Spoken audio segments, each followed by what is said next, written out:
По време на специализирана полицейска операция на Главна дирекция Гранична полиция, съвместно с Столична дирекция на вътрешните работи, е задържана организирана престъпна група, която е превозвала мигранти до сръбската граница. Превозът е осъществяван от околностите на град Бургас с крайна дестинация Република Сърбия.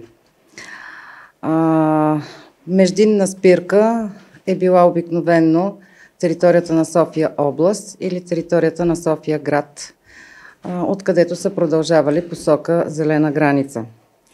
При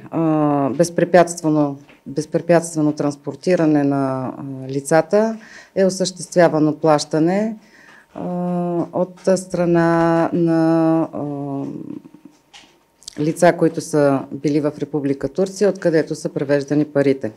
Окръжният прокурор на София Наталия Николова съобщи, че участниците в групата получавали заплащане за всеки превоз, а нелегалните мигранти били транспортирани основно от Афганистан и Пакистан.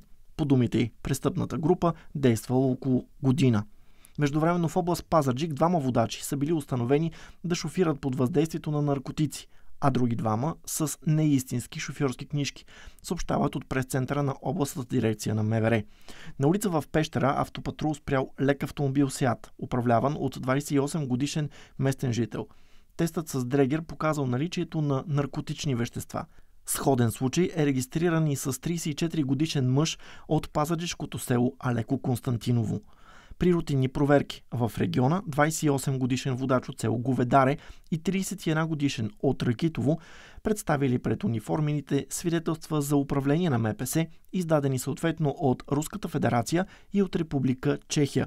Проверка установила, че документите са фалшиви.